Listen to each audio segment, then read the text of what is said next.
আসসালামু আলাইকুম, জান্নাতুল কিচেনে সবাইকে স্বাগতম জানাচ্ছি। আজ আমি আপনাদের ফুচকা তৈরি করে দেখাবো। এর আগে আমি আপনাদের ফুচকার এই ঠোসটা কীভাবে তৈরি করে সেটা তৈরি করে দেখিয়েছি। এর জন্য আমি চুলায় একটা কড়াইয়ের মধ্যে সামান্য পরিমাণ তেল দিয়ে দিয়েছি, প্রায় 1 টেবিল চামচ পরিমাণ।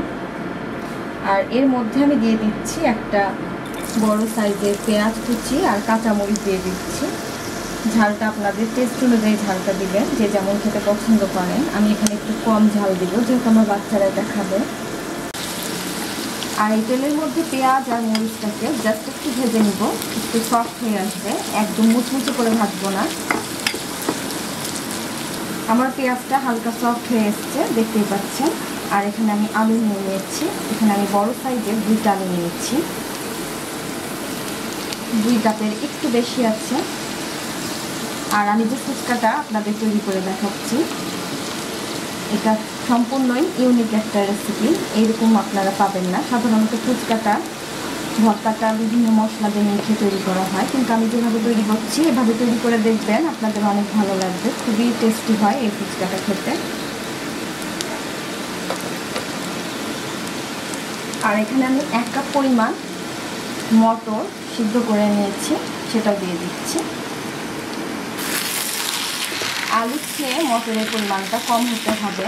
আলু যদি 2 কাপ হয়, সেক্ষেত্রে মটরটা 1 কাপ পরিমাণ নেবেন।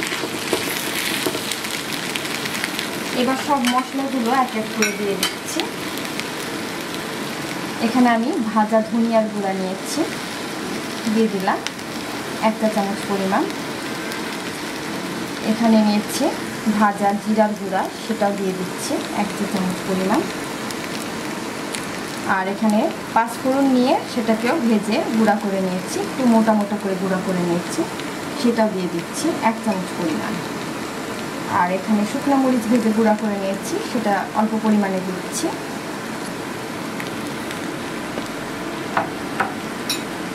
দিয়ে দিব বিট লবণ টেস্ট অনুযায়ী। আমি এখানে শুধু বিট লবণটাই ইউজ করছি, আপনারা চাইলে 2টাই ইউজ করতে পারেন। সামান্য পরিমাণ পানি দিয়ে দিচ্ছি সব কিছু ভালোভাবে মেশার জন্য।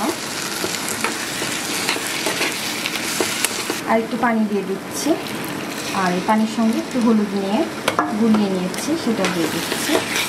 এবার এটাকে একটু ভালোভাবে রান্না করতে থাকবে।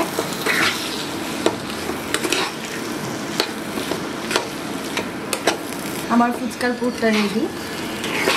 যেহেতু আলু আর মটরটা 2টাই সেদ্ধ করা, এটা রান্না করতে বেশি একটা টাইম লাগে না, হয়ে গেছে।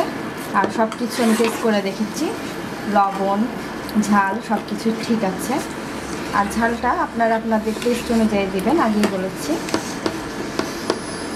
এবার আমি ফুচকার টকটা তৈরি করব। ফুচকার টকটা তৈরি করার জন্য আমি এখানে তেল দিয়ে দিলাম আবারও সামান্য পরিমাণ, প্রায় 1 টেবিল চামচ পরিমাণ। আর এর মধ্যে আমি দিয়ে দিচ্ছি 2 কোয়া রসুন, খুবই মিহি করে কুচি করে নিয়েছি।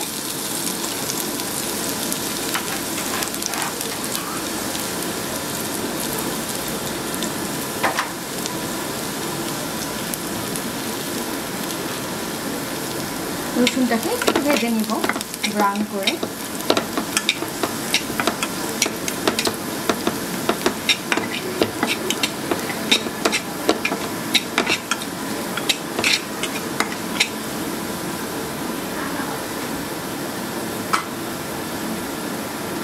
আর এখানে আমি তেঁতুল নিয়েছি, তেঁতুলটাকে গরম পানিতে ভিজিয়ে সেটা থেকে আমি কাঠ বের করে নিয়েছি তেঁতুলের। এবার আমি তেঁতুলটা দিয়ে দিচ্ছি। আর এখানে 2 কাপের মতো আছে। এবার এর মধ্যে আমি কিছু মশলা ইউজ করব। দিয়ে দিলাম ভাজা 5 ফোড়নের গুঁড়া 1/2 চা চামচ, দিয়ে দিব শুকনা মরিচ ভাজা 1 চা চামচ,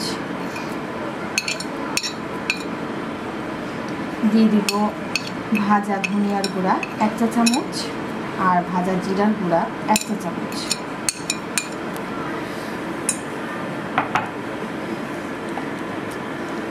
দিয়ে দিব বিট লবণ।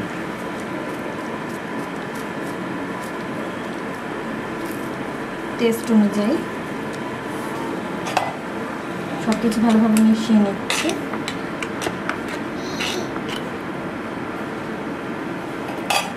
এবার আমি চিনিটা অ্যাড করব। চিনিটাও টেস্ট অনুযায়ী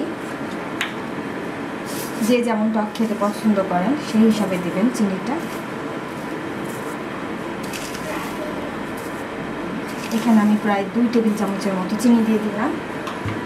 যদি আরেকটু প্রয়োজন হয় তাহলে আরেকটু দিয়ে দিব। এবার এই তেঁতুলের মিশ্রণটাকে কিছুক্ষণ রান্না করব।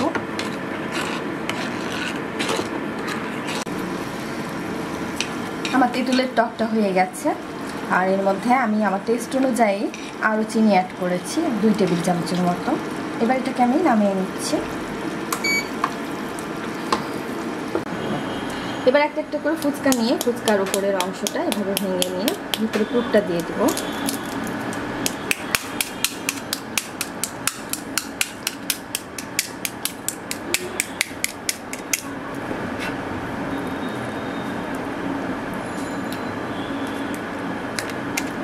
ভিতরে খুব সুন্দরভাবে ঢুকিয়ে দেব পুরটা।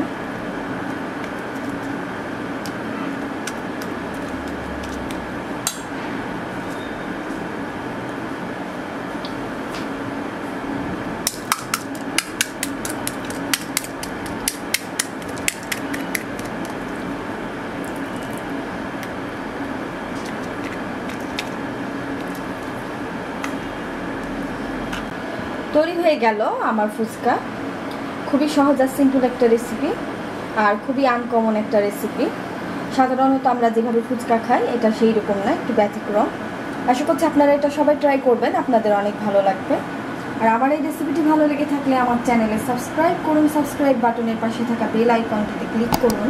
এতে করে আমার সব রেসিপিগুলো আপনারা খুব সহজেই পেয়ে যাবেন। খোদা হাফেজ।